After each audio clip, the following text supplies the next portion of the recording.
Welcome to the Portuguese rule at the coast of East Africa, that is 1500 to 1700 AD, and where they at the coast. We are saying what to cover today. We want to look at why the Portuguese came, Portuguese conquest of the East African coast. How did they conquer the coast of East Africa? Why did they conquer with a lot of ease? Were we so weak? Why did they conquer the coast of East Africa with a lot of ease?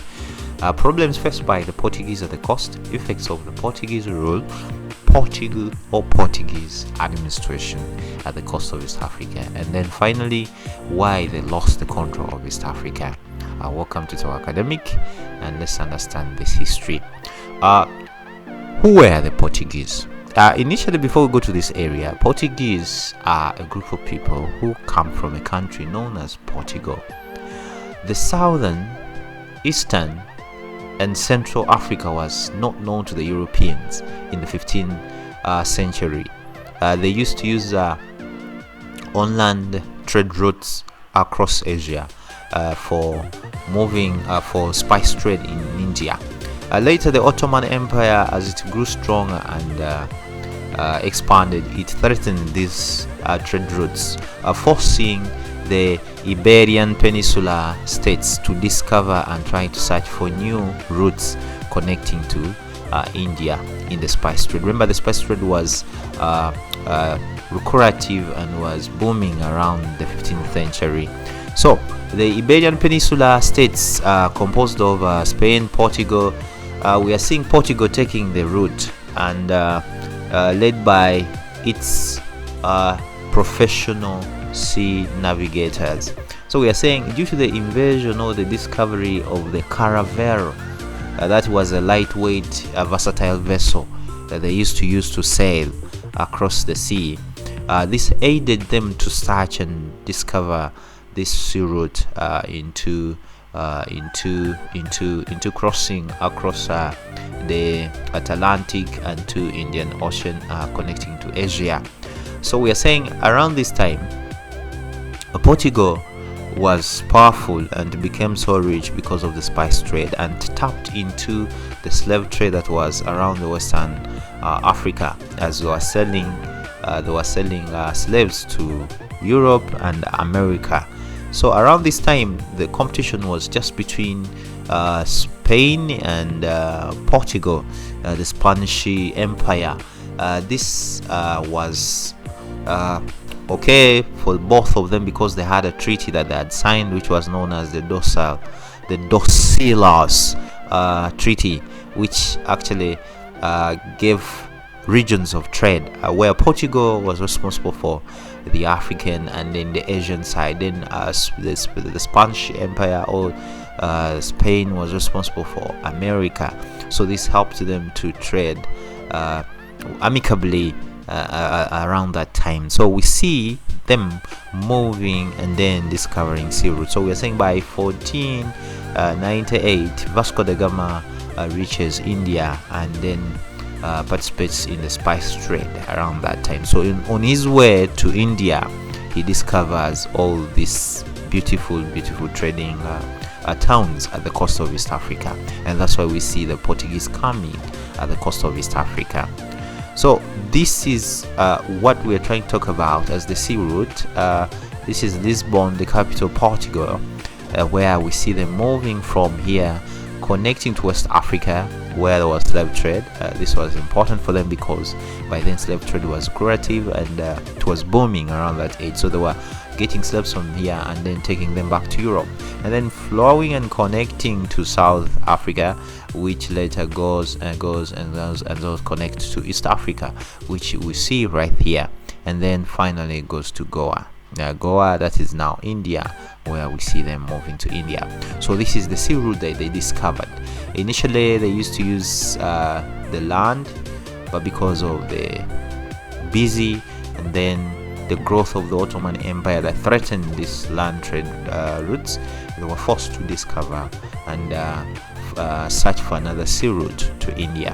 So this brings them to East Africa, and that's why we see them here at the coast of East Africa.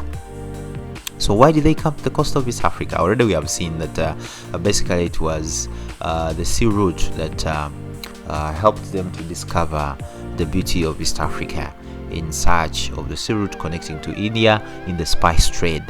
That's why we see them coming to the coast of East Africa. So here briefly we got a piece from the book which shows us that Vasco da Gama was the first to sail, and around 1498 he discovers as he arrives to Mozambique in 1948 and anchors front of Cabasela, around that region.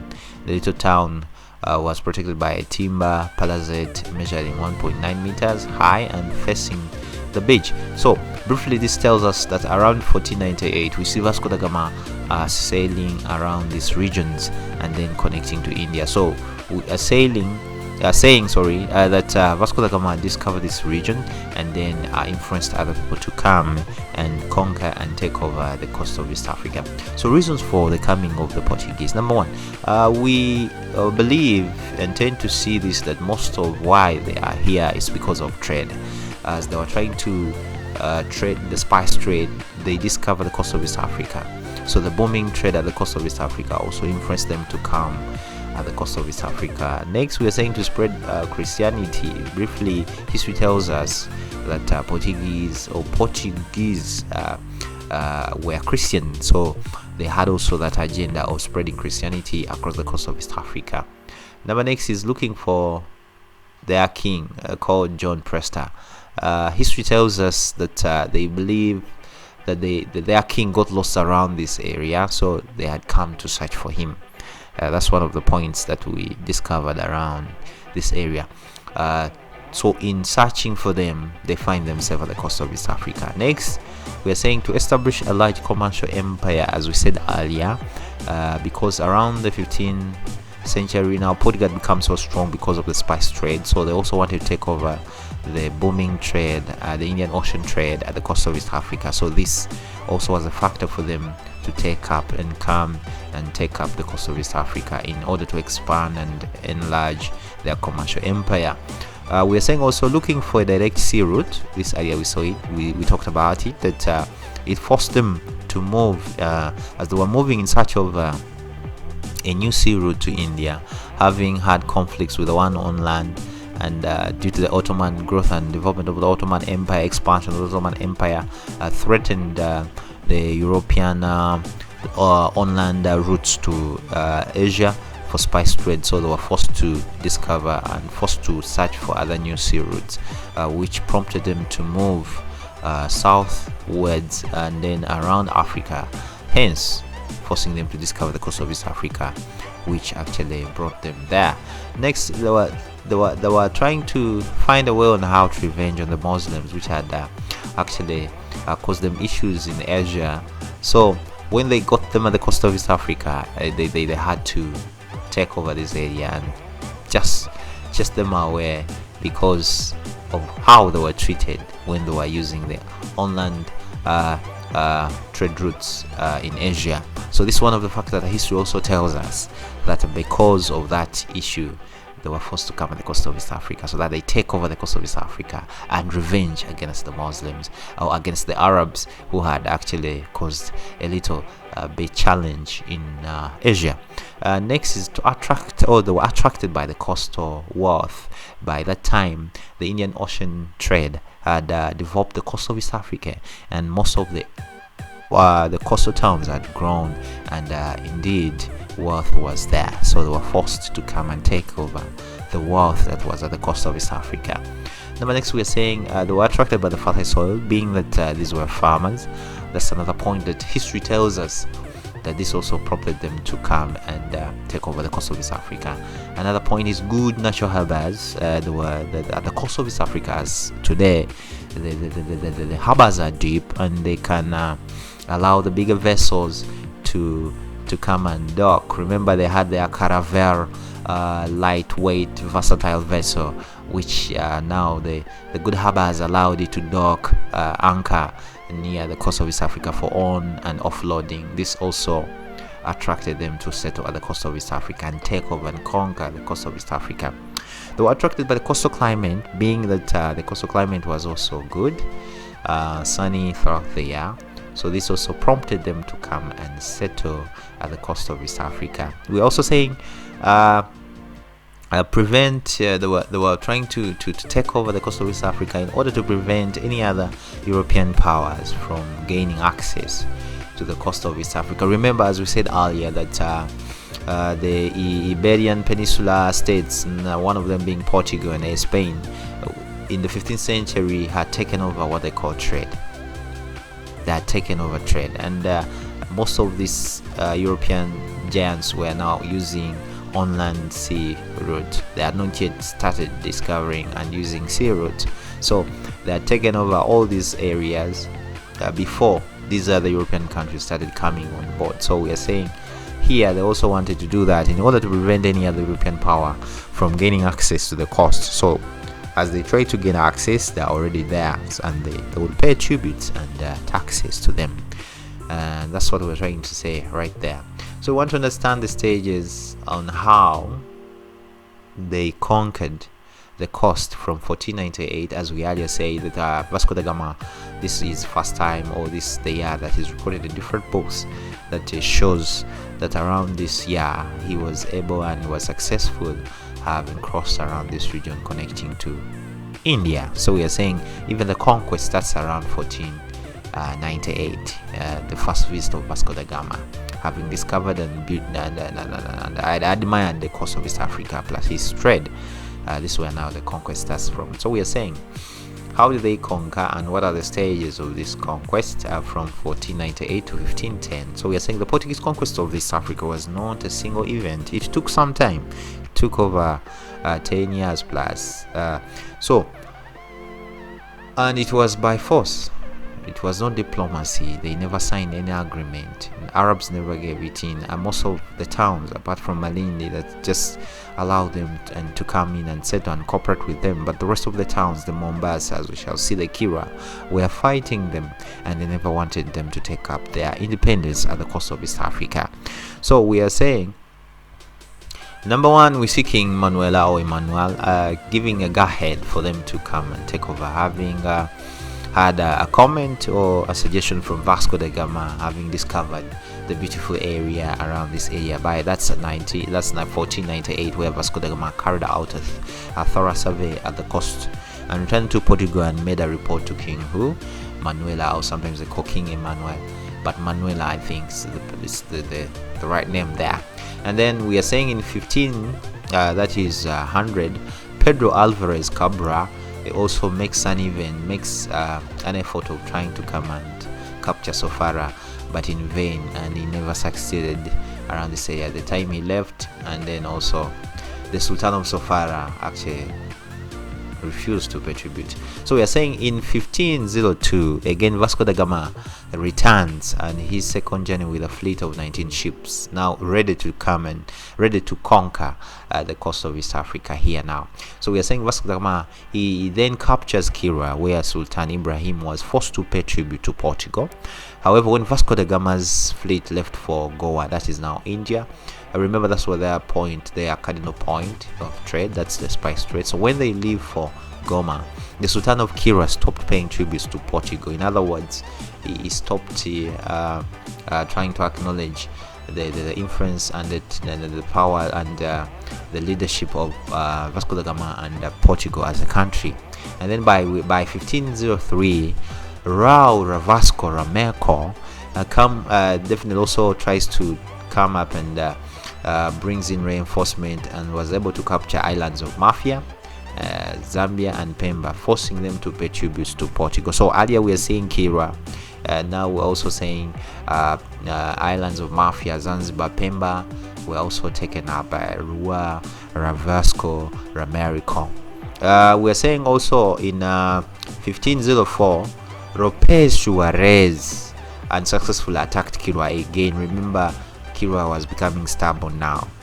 When Vasco da Gama left, they also stopped acknowledging the leadership of Vasco and Portugal as a sovereign state. So we are saying he came again, that is Lopez Suarez, in 1504, and unsuccessfully attacked Kira and its harbors. So the gold trade was disrupted, and Sultan Ibrahim still refused to pay the tribute. He still refused to accept the leadership of Portugal as a friend state of Kira. So we are saying they fought the dominance and takeover of Portugal as a nation that wanted to take over the coast of West Africa. However, as we shall see, they were unable to sustain the resistance. So we are saying in 1505, Francisco de Almeida, on his way to Goa again, he attacks these three towns, that is Sofara, Kilwa, and Mombasa, again, because they had refused to accept the rule of the Portuguese.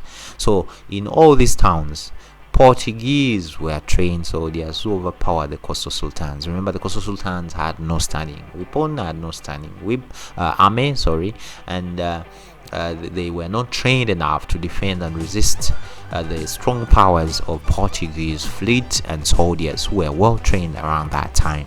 So we are saying in 1506 also, we are seeing Captain Tresta de Canha. I don't have pronounced it well. Captain Trista de captured the islands of Lamu, Kisimayo, Peta, Bravo, and Oja, and the Scotra. So he captured all these islands and around 1506 and was successful. And then around 1509, Alfonso de Alquique also captured the islands of Mafia, Pemba, and Zanzibar again. So we're saying other towns like Malindi just simply welcomed and cooperated with the Portuguese. They never fought so hard. But around 1509, we are seeing now most of the towns at the coast of East Africa are under the control of the Portuguese. So by 1510, all of the coastal towns were under the Portuguese, and they were well divided into north and southern states, and that's how they were governed, because the stretch at the coast of East Africa was almost 190 kilometers, so it's quite a long stretch, can't be governed by one person. So they were divided into two, and that's the northern states and the southern states, which were under a commander, and which were commander was under a viceroy who sat in Goa, that is in India. Moving on, we are saying this is what we're trying to talk about around this area. So this is the coast that we're trying to see here, where we see the towns from Sofara coming up. This is the stretch that we're talking about up to Mogadishu, the coast of East Africa, where we see the Portuguese trying to conquer all these towns, and indeed they were successful and they were able to conquer all these towns at the coast of East Africa. And then later, leadership of the Portuguese existed at the coast of East Africa for over 200 years. Moving on, we are saying, why did the Portuguese conquer the coast of East Africa with a lot of ease in only just 10 years? These ladies and gentlemen, of just men of strong mighty from Portugal, had taken over the whole over 100 plus kilometers stretch of the coast of East Africa. So we are wondering, why they conquer the coast of East Africa with a lot of ease? So we are saying, number one, looking at this, is that Portugal or Portuguese were well informed about the nature of Arabs who had at that time taken over the coast of East Africa. So we are saying, by the time they came, they knew their opponent, so they were able to take over that area because they had studied the Arabs and they knew their weaknesses. So this enabled them to take over the coast of East Africa with a lot of ease. Next, we're saying the Portuguese were militarily superior. They had superior weapons, as we earlier talked about. Vasco da Gama, just in his second coming, he had over 19 fleet of ships. Can you imagine?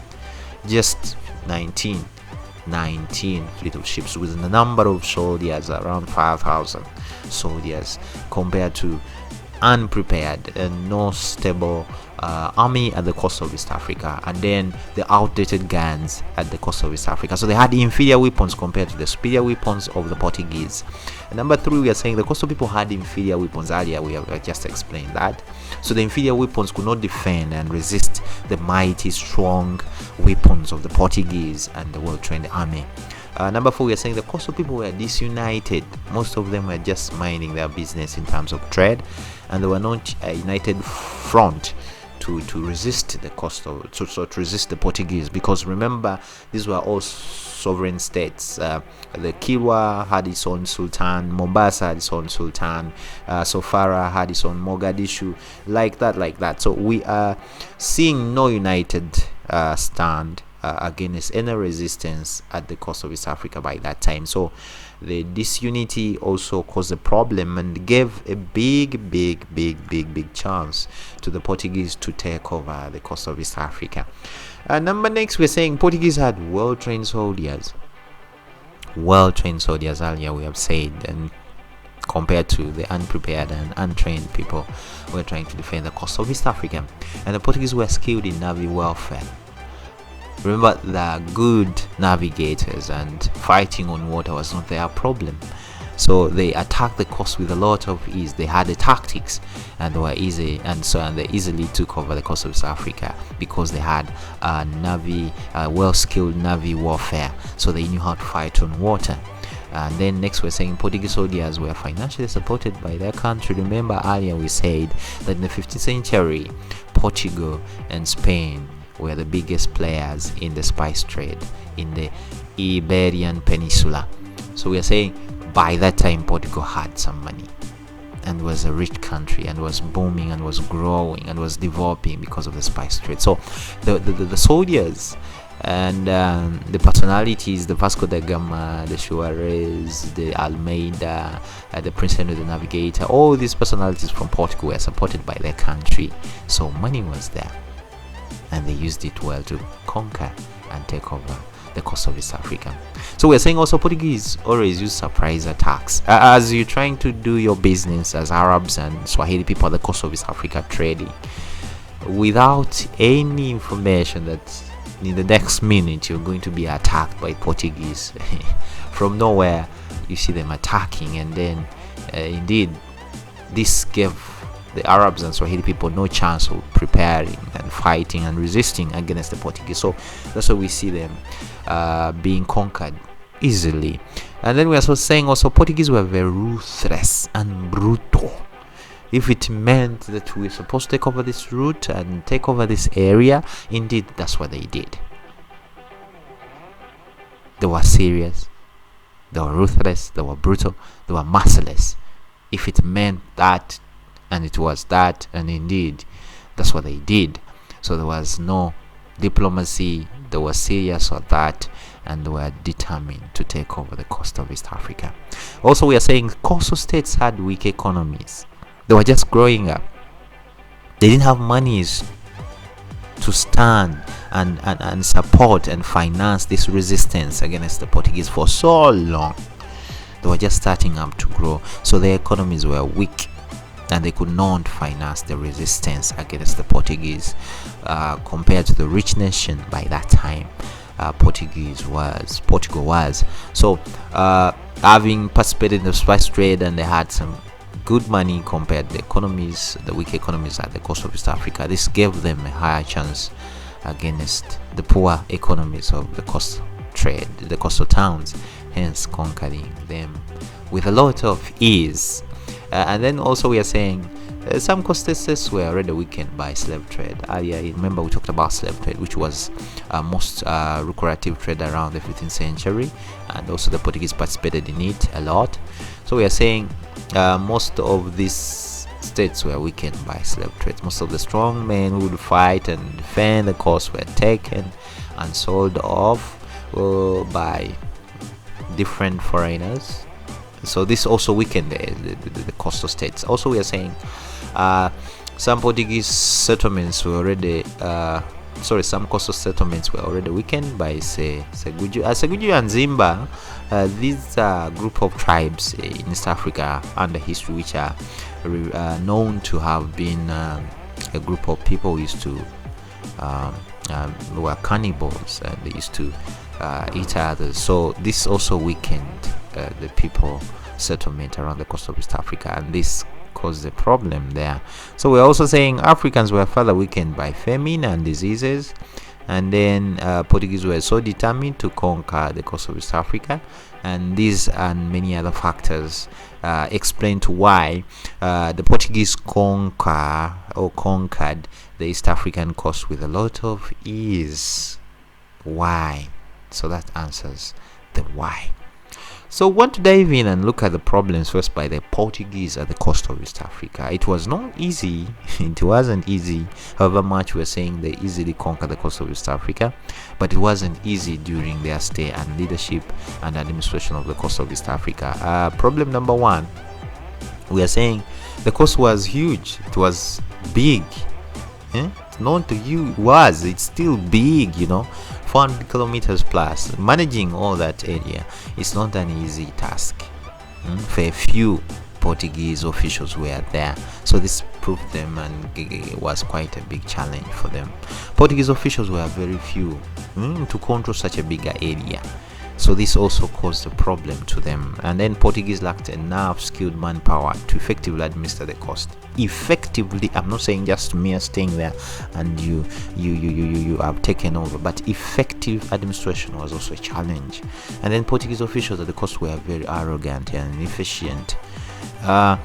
Instead of working with the people, they were arrogant and inefficient. So this also caused a big challenge and continuous rebellions at the coast of East Africa. So the coastal climate was also hostile and unhealthy for the Portuguese. This were used to winter kind of climate, and this is now sunny. So getting used to it was also a challenge. And we're saying also the first problem, language barrier, communication. You're speaking Portuguese, Spanish. This was speaking Swahili, so it becomes an issue, and this communication now became a problem.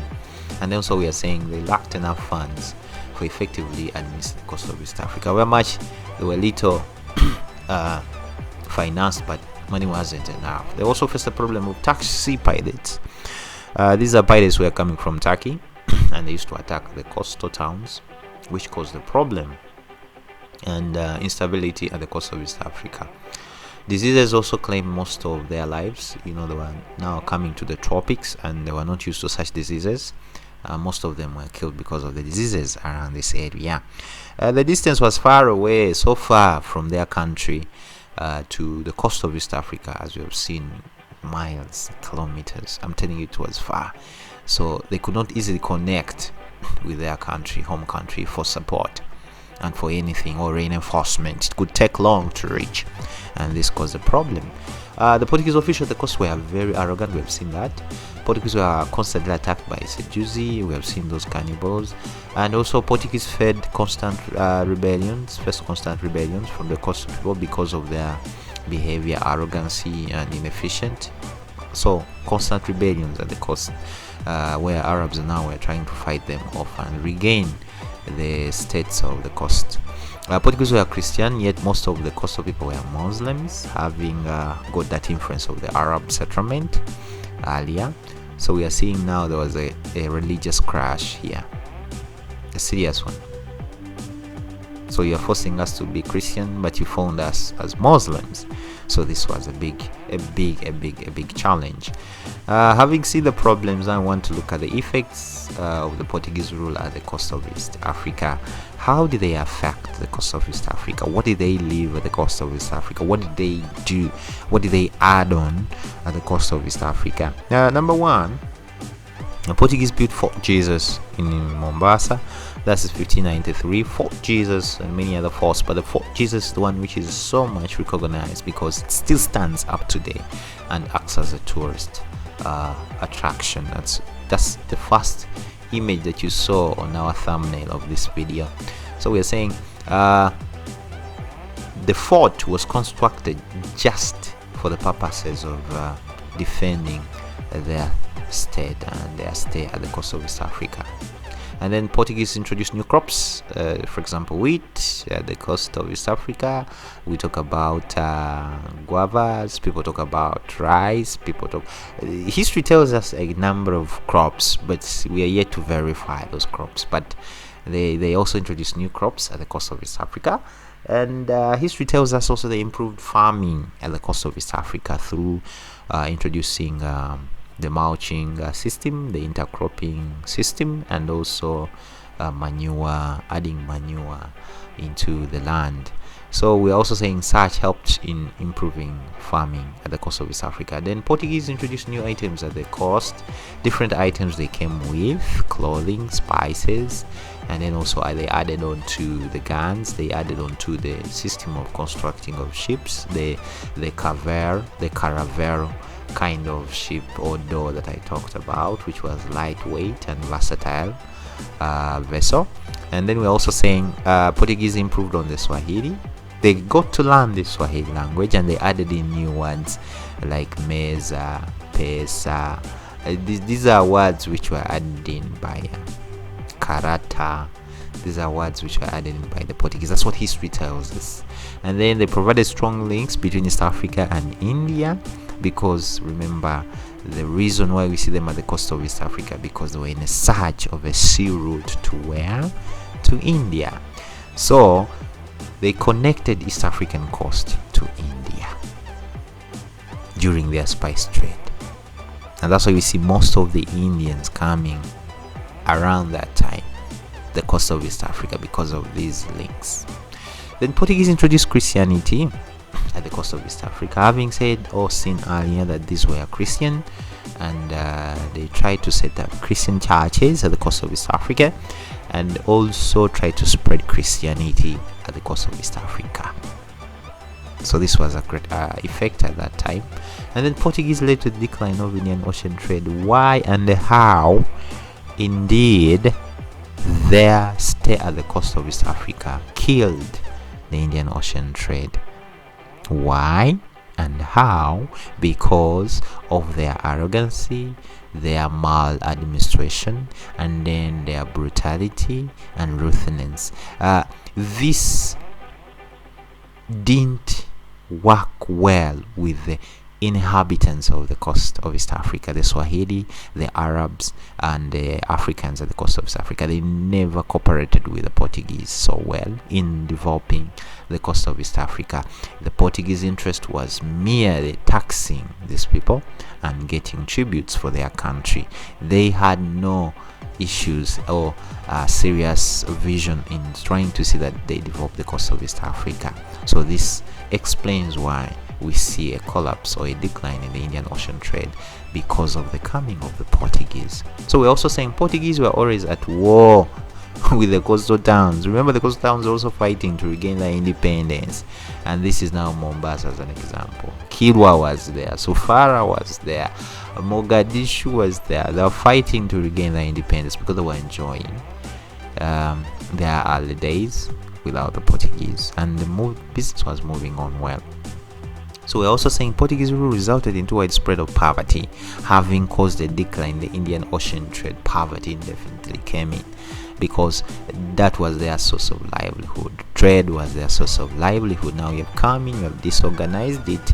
Definitely what will happen, we're going to see poverty at the coast of East Africa. So the effects are quite a number, and briefly is what we had to look at. So thank you. See you in the next one. If you found this video really interesting and informative, please don't forget to subscribe. Just subscribe, and you can find more of this kind of courses at our website. That's www.toweracademic.com.